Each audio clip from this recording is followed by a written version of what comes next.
Welcome back to WGC Fits. We're here today with Ian Hardesty and myself, Trent Maxwell. We're going to talk about the Sim 2 driver and the new Stealth Plus driver. All we're trying to look at today is just trying to do some combos and see how it looks, how it feels, how it sounds, how it performs. So why is the face red? Why is the face red?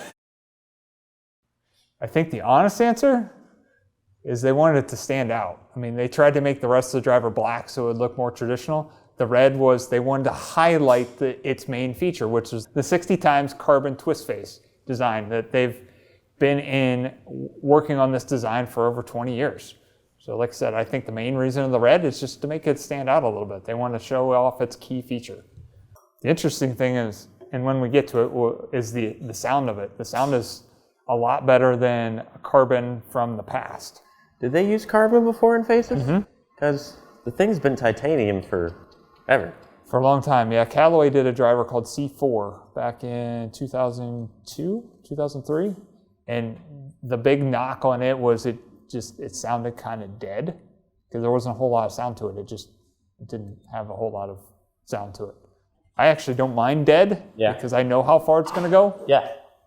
I like it to be quiet. I like quiet too. It doesn't necessarily need to sound explosive, but this one does. This one sounds explosive. So Ian's going to start off with the last year's driver, the Sim 2. 9 degrees set at neutral, same shaft, the new Kylie 70X. Ooh. Fire when ready. How far is this going? How far is this going to go? Trees? This is probably going to go in the trees, yeah.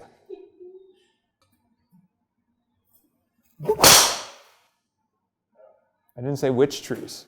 Hey, that's okay. We'll give them a few warm-ups. I normally hit a fade, but that was a big fade.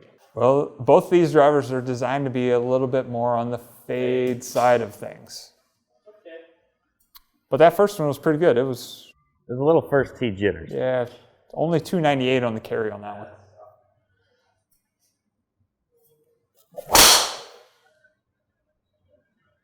Right on top of the first one. Well, it's consistent. Well, you said you like to hit a fade. How's this one treating you? I don't know. That was kind of above a fade, but Bubba's got some talent. Not to say you don't. Hey, we're getting plenty there. Of talent. We're getting there.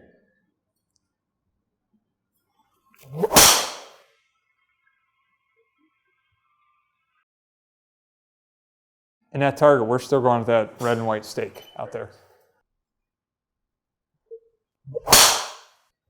So Ian, how's it sound? How's it feel? Really weird. Really weird? Really weird what? The sound or the feel? Tinny? Tinny? Okay. Why don't you hit one or two more and then we'll pop Stealth in there and see if Stealth Plus. I do like the contrast between like the black, white to black. I can easily tell where the face is lined up.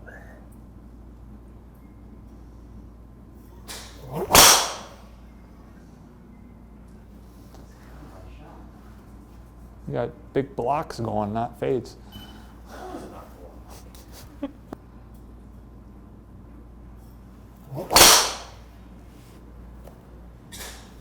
Might just be me at this point. It might. I don't know. I mean, it's consistent. Very consistent. Here, let me switch this. I'll give you a new ball. I'm going to keep the shaft the same. Okay. It's really important in fitting to kind of keep variables the same. Same ball. Same ball. Shaft. Yes. At least till we start narrowing it down. I like to try to keep the variables as close as possible because there's too many variables. So same setup, which is in the standard loft. 9 degree head in the Stealth Plus, just like we were using in the Sim 2. 9 degree and standard loft. Again, same shaft. The red is really throwing me off a little bit. Why is that? I don't know. I'm used to gray or black, but okay. We'll give it a try. Feels heavier. Feels heavier? Okay. Is it heavier? Same overall static weight. So yeah, so this year's model with Stealth Plus, I'm allowed to customize swing weight. So if I go shorter in length. What I like, the shorter. Yeah, so if I go shorter in length, I can make the head heavier to kind of counterbalance what I've changed. So I can make that feel the same as it feels in standard length, even at a shorter length. I like consistent swing weights throughout my clubs, so that's a good feature. All right, let's send one here.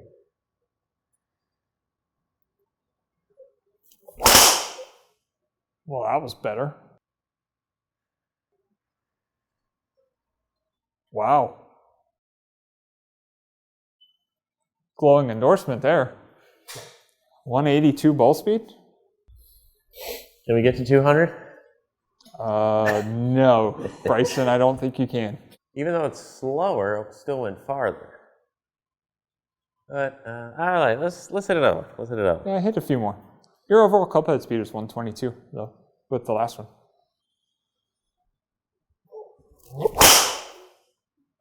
That's pretty good, too.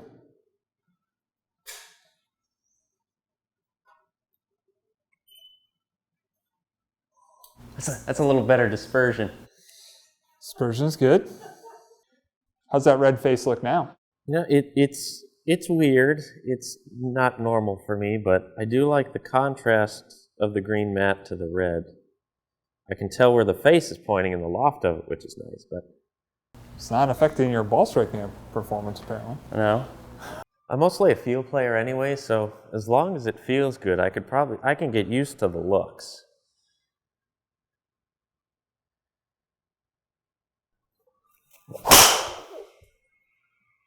And right there, you brought up a good point, Ian. I mean, feel it's something that I can't tell you how it looks or how it feels. So it's a question that I bring up to every single one of my fittings is it's got to look good and feel good to you. I mean, at the end of the day, they're your golf clubs, not mine. So I want you to like how it looks and like how it feels. That one was a little toey, or heely, I'm sorry. Okay. It still went relatively straight. Still went good. That twist face was pretty good there, but you can see the spin rate on that one. Oh yeah, it went up. Went way up as opposed to that 2,800 range. That's not bad though. I like Ball speed dropped a little bit. Accuracy's still there though. I know, that's what I'm saying. Might have to do some investments after this session.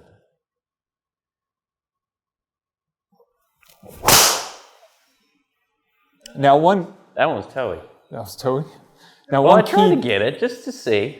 That was the best one. that's the sweet spot. Toe? High toe. Must be, huh? That's what one of my best friends says. High toe is a good spot for those drivers. Really? Yeah. Look at that spin rate. 1,400 launch, 14 degrees of launch, 22,000 spin. Wow. 14 launch, 2,000 spin, 313 carry. I would take that. So That was better. Now another point to bring up is you normally like to play your driver a little shorter. So This one's a little longer. I can see that. Yeah, that was it well. Got that one to turn over a little bit. You got an order form on you? Yeah, we can find one pretty easily. I like the look, I like the feel, but we'll just have to compare it to my gamer. No, I mean overall, numbers were good. Clearly the accuracy was better.